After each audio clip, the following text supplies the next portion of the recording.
सभी श्याम भक्तों को जय श्री श्याम। दोस्तों, भगवान कृष्ण ने बाबा श्याम को ये आशीर्वाद दिया था कि बर्बरिक, अगर मैंने किसी की किस्मत में दुख दर्द लिखा है और वो तेरी सच्चे मन से भक्ति करता है तो मैं तुझको ये वरदान देता हूँ कि तू उसकी किस्मत का लिखा हुआ भी बदल देगा और हारे हुए लोगों का सहारा बनेगा। इसलिए भगवान श्याम को हारे हुए लोगों का सहारा कहा जाता है। दोस्तों, अभी हम हैं खाटू नगरी में और अभी तोरण द्वार से लेके हम बाबा के दर्शन करेंगे। दोस्तों, राजस्थान के सीकर जिले के खाटू गांव में स्थित खाटू श्याम मंदिर आज करोड़ों भक्तों के विश्वास का केंद्र है। लोग बाबा को श्याम बाबा कहते हैं। कलयुग का अवतार और हारे का सहारा लेकर उनको पुकारा जाता है। बाबा श्याम का असली नाम बर्बरिक है, जो महाभारत के वीर योद्धा भीम के पौत्र और घटोत्कच के पुत्र थे। बाबा श्याम के मंदिर में हर साल लाखों श्रद्धालु दर्शन करने के लिए आते हैं। ऐसा माना जाता है कि जो भी सच्चे मन से यहाँ बाबा श्याम से प्रार्थना करता है उसकी मनोकामना अवश्य पूरी होती है। एक बार अगर बाबा श्याम बुला लेते हैं तो जीवन की हर मुश्किल आसान लगने लगती है। बाबा श्याम के मंदिर में केवल दर्शन नहीं होते, वहाँ पर एक आध्यात्मिक ऊर्जा भी महसूस होती है।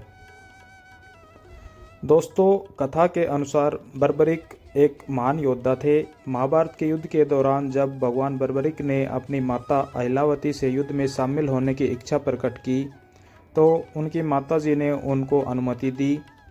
इस पर उन्होंने पूछा माता से कि मैं किसकी तरफ से युद्ध लड़ूं। इस प्रश्न पर माता ने विचार किया कि कौरवों के साथ तो विशाल सेना है, स्वयं भीष्म पितामह, गुरु द्रोण, कृपाचार्य, अंगराज कर्ण जैसे महारथी हैं। इनके सामने पांडव अवश्य हार जाएंगे। इसलिए उन्होंने बर्बरिक से कहा कि जो हार रहा हो तुम उसी का सहारा बनना। बर्बरिक ने माता को वचन दिया कि वो ऐसा ही करेंगे और वो युद्ध भूमि की ओर निकल पड़ते हैं। बर्बरिक के युद्ध में शामिल होने और उनकी प्रतिज्ञा से भगवान कृष्ण परिचित थे और वे युद्ध का अंत भी जानते थे, क्योंकि कौरवों का हारता देख बर्बरिक कौरवों का साथ देते, तब पांडवों के लिए युद्ध जीतना मुश्किल हो जाता। दोस्तों, इस पर भगवान कृष्ण ने ब्राह्मण का वेश धारण करके बर्बरिक के पास पहुंचते हैं और उनका शीश दान में मांगते हैं। बर्बरिक सोच में पड़ गए कि कोई ब्राह्मण मेरा शीश क्यों मांगेगा। यह सोचकर उन्होंने ब्राह्मण से असली रूप में दर्शन देने की इच्छा व्यक्त की। भगवान श्री कृष्ण ने उन्हें अपने विराट रूप में दर्शन दिए। इस पर उन्होंने अपनी तलवार निकालकर खुशी खुशी श्री कृष्ण जी के चरणों में अपना शीश अर्पित कर दिया। शीश अर्पित करने के बाद उन्होंने महाभारत का युद्ध देखने की इच्छा प्रकट की।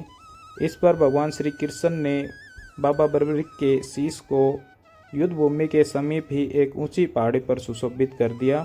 जहाँ दोस्तों, युद्ध समाप्त होने के बाद बाबा श्याम के शीश को वहीं पर रूपवती नदी में बहा दिया गया था।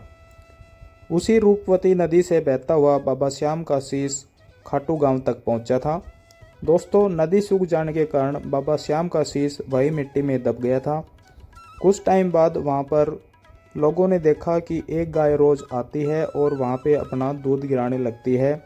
जब ये बात खाटू के जो राजा थे उनको पता चला तो वहां पर ज़मीन की खुदाई करवाई गई और खुदाई करवाने के बाद वहां पर जब बाबा श्याम का शीश मिला तो वहां के राजा ने बाबा श्याम का खाटू में ही एक भव्य मंदिर का निर्माण करवाया। दोस्तों, ये जो मंदिर है ये उसी टाइम का बना हुआ मंदिर है जो वहाँ के खाटू के राजा ने उस टाइम पे बनवाया था और आज करोड़ों लोगों की आस्था का केंद्र है। और लोग जो अपनी परेशानियों से परेशान हैं, किसी भी चीज़ से, वो खाटू में जाते हैं और बाबा से अपनी मनोकामना पूरी होने के लिए अर्जी लगाते हैं। और ऐसा माना जाता है, जिस हिसाब से आप देखते हैं लोग वहाँ पे आ रहे हैं, तो सच में ही वहाँ पे बाबा सबकी सुनते हैं। आप भी ज़रूर जाइए।